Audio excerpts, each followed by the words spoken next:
Bienvenue sur ma chaîne, nous sommes sur GIMP la version 2.10.36. Une petite précision que j'ai pas eu l'occasion de faire, peut-être dans une vidéo j'ai dû le préciser très rapidement. L'importance dans Image du mode précision. Donc là je vais vous parler de cette partie. En règle générale je laisse à 8 et en gamma perpétuel, mais vous allez vous expliquer pourquoi, parce que en fait j'enregistre mon écran et que la plupart du temps ça passe. Mais pour ceux qui ne sont pas dans mon cas et qui souhaiteraient quelque chose de très détaillé, très lisse dans les dégradés, le mieux je pense c'est de vous montrer. Quand on va dans le menu Fichier, Nouvelle image, donc faites comme moi, vous allez pouvoir comprendre un petit peu de quoi on parle. On va aller dans les modèles et je vais prendre tiens, Full HD 1920 par 1080, c'est en général la taille que je prends. On va cliquer sur le plus de l'option avancée. Alors moi, par défaut, il est en 8 bits gamma perpétuel. On verra à la fin de la vidéo comment on va modifier de manière euh, permanente ces paramètres. Et je vais faire, donc là, on va s'assurer que, tiens, on va prendre la couleur blanche et on va faire valider. Donc là, nous avons, comme on peut le voir en haut, ce qu'on a indiqué. Enfin, on n'a pas modifié 8 bits gamma, mais 1920 par 1080. Ok, on va faire sélection ou CTRL A, tout. Et je vais prendre l'outil qu'on appelle elliptique. On regarde si on n'a pas mis adoucir les bords, lissage, voilà. Je vais simplement, donc là, fixer proportion, c'est pas coché. Je vais simplement cliquer au milieu, paf, et voilà, on a un beau petit cercle. Alors pour être sûr qu'il n'y ait pas de souci, je vais dans sélection et je vais enlever l'adoucissement. Ça évite qu'il y ait un flou qui soit présent. Je vais faire, alors si vous n'avez pas des couleurs noires et blancs, je vais faire un glisser-déposer de la couleur noire. Donc quand on fait ça, on a quelque chose comme ça, des trucs en escalier. C'est pas trop ce que je veux faire. J'ai fait exprès juste pour montrer au moins une fois la petite différence quand on enlève l'adoucissement. Je vais faire édition annuler. Je retourne dans sélection et je vais lui dire d'adoucir. On va adoucir de, allez, 200. Il est déjà indiqué, 200. On fait valider. Et là qu'on va faire un glisser-déposer. Voilà, on aura ce petit aspect. C'est exactement ce que je veux. Là, nous avons des sortes de délimitations qui apparaissent. Voilà. Alors, sélection aucune, on n'oublie pas surtout. On voit une délimitation. Donc, on va faire la même chose. À la limite, je vais faire un gros plan. Et on va me placer comme ça. Donc là, on voit bien les délimitations au niveau des différences. Là, je fais à nouveau fichier, nouvelle image. Donc là, il est resté sur les modèles que j'ai demandé. Et cette fois-ci, alors attendez, qu'il n'y ait pas d'erreur, Full HD.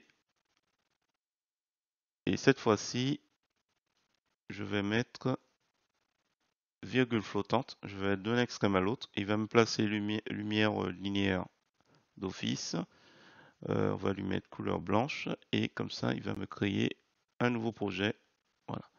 Même chose que tout à l'heure. Tout. Je suis déjà dessus. Donc là, il n'y a rien de coché au niveau de l'adoucir. Je vais juste faire enlever l'adoucissement et je vais revenir, je fais exactement adoucir et je mets 200 et je fais valider. Je fais un glisser-déposer de la couleur noire qui est toujours présente et on va observer un petit peu. Là, est-ce que vous voyez les délimitations? Alors là encore, voilà, aucune section, c'est pas la peine de garder. Hop. Et du coup, là, je vous place. Alors je suis à 400 en zoom. Là, je suis à 300. Bon, s'il faut, on le met aussi à 400.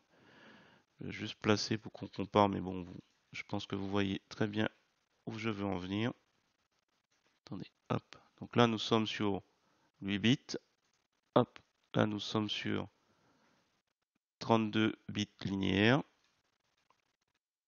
Je suis vraiment au taquet, oui, au taquet. Bon, voilà. Je pense que ça parle d'elles-mêmes, les images, mais au cas où, je vais vous préciser quelques éléments concernant ce que vous voyez.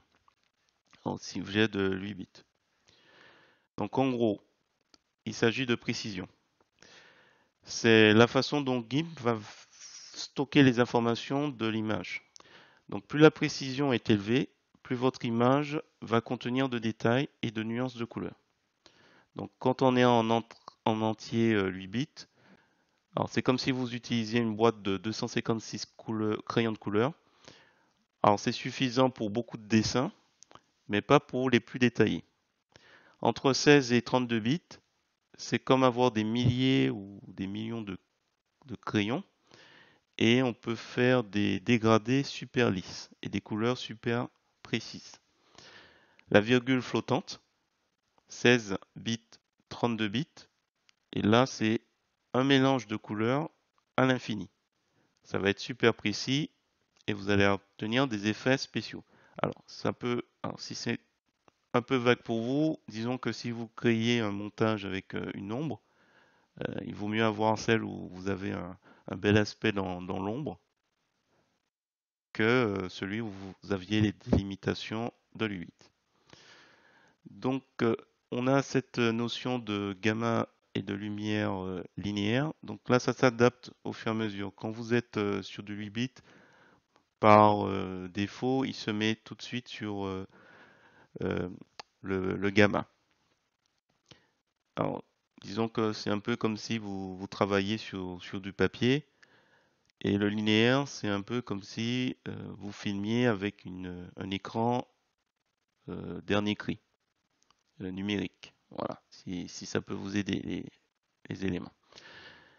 Et donc, on pourrait se demander que choisir. Alors, si votre ordinateur est puissant, et pas comme le mien qui date de 12 ans et qui est en train d'enregistrer aussi une vidéo, l'écran, utilisez la virgule flottante 32 bits. Vous aurez la meilleure qualité possible. S'il est moins puissant, 16 bits, c'est un bon compromis. Et s'il est lent ou ancien, 8 bits suffira pour commencer. Donc plus la précision est là, plus vous avez des détails et de possibilités de modifier votre image sans la dégrader. Mais plus vous avez de précision, plus votre fichier sera énorme et aussi un traitement plus lent de l'ordinateur. Voilà, donc quand vous êtes débutant, vous commencez avec la base et ça paraît le plus important. En ce qui concerne les photos, si vous allez dans Édition, Préférences, vous allez Importation. Alors la dernière fois, enfin dans une de mes vidéos, j'avais coché Ajouter un canal alpha aux images importées. D'où l'importance de bien comprendre que le canal alpha va ajouter une information de transparence. Et donc, quand vous voulez faire de la transparence des montages, il faut être vigilant sur ce point. Là, on peut cocher ici, virgule flottante. Alors, je ne vais pas le cocher. On va faire une démonstration, c'est toujours mieux. Je fais Fichier, Ouvrir. Tiens, je vais récupérer ça. Donc, nous sommes avec cette image, donc générée par l'IA, sur du 8 bits. Voilà. Maintenant, je vais aller dans Images, Édition, Préférences. Je retourne. Importation et exportation, je coche, l'autre est coché. Alors, à la limite, on va rester dessus pour que vous voyez. Lors du passage d'image importée en virgule lors du passage de virgule flottante, ajoutez aussi un bruit minimal pour distribuer un peu les valeurs de couleur. Donc, il va rajouter un petit élément. Et là, il vous précise, attention, si vous êtes sur des images indexées, ça ne s'applique pas. Donc, image indexée, il y a une quantité de couleurs définie. On n'oublie pas de valider.